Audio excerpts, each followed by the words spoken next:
صبحتان بخیر و پرفایز باشد کاربران گرامی آزادی ویدیو. امیدواریم هر کجای که هستید خوب و سلامتید و البته همراه با رادیو آزادی که پیوسته تلاش میکند شما را در جریان خبرهای تازه بگذارد.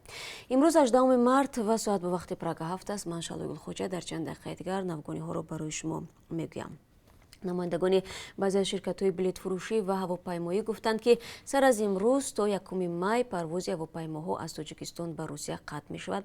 حال حاضر در سامانه رسمی شرکت سامان ایر تاجیکستان برای تقریباً 1.5 ماه آینده خریدن بلیط پرواز از دوشنبه به مسکو امکان ندارد. در سامانه شرکت روسی یوتر نیز نوشتند که پرواز هواپیماها را در خط سیر سرگوت خوجند سرگوت تا 30 اپریل بازداشتند. روسیه با هدف پیشگیری از سرایت کرونا ویروس در آمدن شهروندان خارجی را با قلمروش از امروز تا 1 مای محدود نمود و بینندگان عزیز در دوام روز ما به مسئله منع پروازها به روسیه بازم برمیگردیم. تاجیکستان در احاطه کشورهای گرفتار به کرونا ویروس قرار گرفت. در قرقیزستان نخستین حالتهای گرفتاری به کرونا ویروس ثبت شد. به گفته مقامات قرقیز 3 نفر که اخیراً از عربستان سعودی برگشته بودند به این بیماری گرفتار هستند. کوسموسبек چولپونبویف وزیر تندرستی قرقیزستان روز 18 مارت در نشست ستودی حکومتی پیشگیری و مبارزه با سرایت کرونا ویروس گفته است که این افراد روز 12 مارت از عربستان سعودی برگشته بودند و شب گذشته نتیجه های آزمایش نشان داد که آنها به این بیماری گرفتار می باشند. ازبکستان هشدار داده است که انتشار معلومات نادرست و یا برانگیختن تهلکه در بین مردم در مسئله کرونا ویروس مورد مجازات خواهد گرفت. افرادی مسئول این عمل تا 8 سال از آزادی محروم می شوند. ازبکستان مرزهایش را با کشورهای خارجی بسته و درس ها در مکتب ها قطع شدند. در این کشور شماره گرفتاران به کووید 19 الکی به 10 نفر رسیده است. سرایت سراسری و یا خود پاندمی کرونا ویروس که تخمینا 200,000 نفر را گرفتار کرده است باعث بسر و سامانی گردیده. حکومت ها تلاش دارند از سرایت بیشتر این بیماری جلوگیری کنند. بیماری کووید 19 ماه دکامبر سال گذشته در چین ظهور نموده تا کنون حیات بیش از 8,000 نفر را از بین برده است.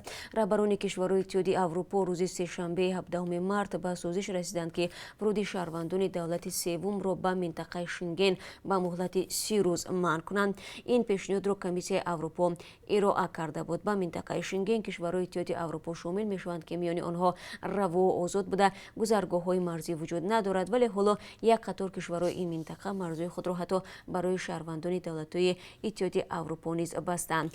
در پاکستان هم چاره‌بینی‌های دست جمعی را منع کردند. در این کشور کمش 195 نفر گرفتار کووید 19 شدند. گفته می‌شود که هنگام بازگشت زائران از ایران مقامات به خطا راه داده چندین نفر بیمار را بعد از تفتیش جواب دادند.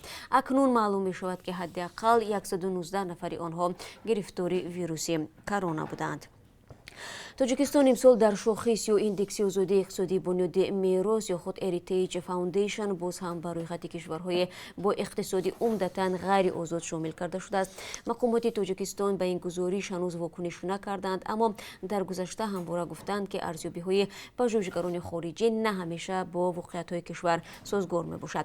تحقیقات اخیر محققان بنیاد هریتیج روز 17 مارت نشر شد و در آن در میان 180 کشور جهان تاجیکستان در مقام 155 قرار گرفته است. شما می توانید تفصیلات این خبر را بینندگان عزیز در وبسایت رادیو آزادی زیر نشانی www.azadi.org بخوانید.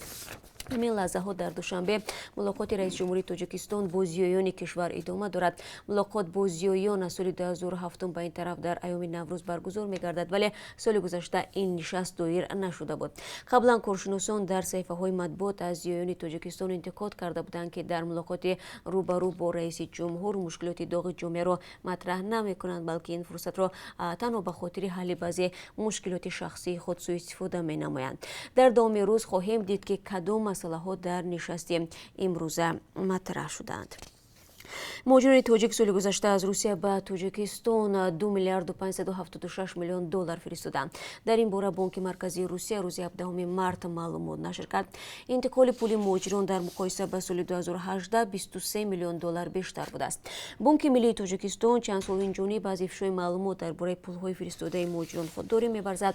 در همین حال از تاجیکستان به روسیه سال گذشته 105 میلیون دلار فرستاده شده است. به اطلاع بانک مرکزی روسیه سال گذشته از این کشور پیش از همه به شویتزاریا و به ازبکستان پول انتقال دادند. حجم انتقال پول از روسیه به تاجیکستان در 3 سال اخیر قریب به تغییر مانده است. سال 2018 مجرمین کوری 2 میلیارد و 553 میلیون دلار فرستاده بودند که نظر به سال 2017 همگی 17 میلیون دلار بیشتر بود.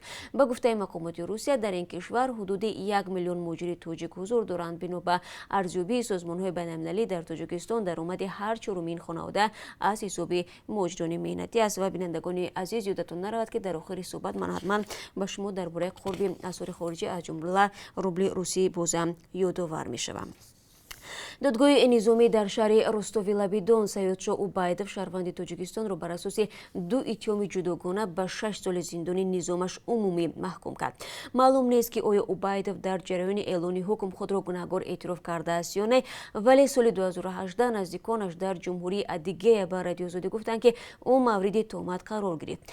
دادرس هنگام اعلان حکم گفت اوبایدov گویا از آخر ایول سال 2016 تا اکتبر سال 2017 یک شهروند دیگر تاجیکستان را برای سفر و شرکت در جنگ‌های سوریه در صف گروه تندرو دولت اسلامی تشویق میکرد. دادرس اینچنین گفت که اوبایدov غیر قانونی 2 شهروند تاجیکستان را در یک خانه‌ای که صاحبش خودی آباد به قید درآورد. دفتر مطبوعات دادگاه میگوید اوبایدov حق دارد از روی حکم دادگاه شکایت کند.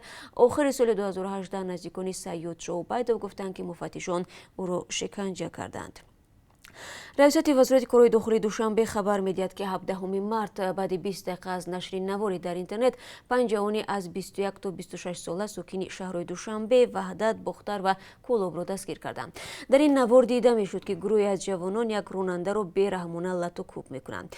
رئیست وزارت کارهای داخلی میگوید ضمن تحقیق حادثه معین کرده شد که در نتیجه یک مناقشه لفظی 5 نفر دستگیر شدگان به طور گروهی شهروند جمعه‌زاده کرامت‌الله اسدالله سال تولدش 1990 استقامت کننده شهر حصار و پدر 3 فرزند را به واسطه کلید چرخ ماشین و مشت و لگد یک چند مرتبه و به طور بی‌رحمانه به سر رویش از ضربه زده، بعد بیهوش گردیدنش تلفن موبیلیش را غارت کرده از جای حادثه فرار نمودند. جبر دیده با برداشتن جراحت وزن جسمانی در بیمارخانه بستری شده است.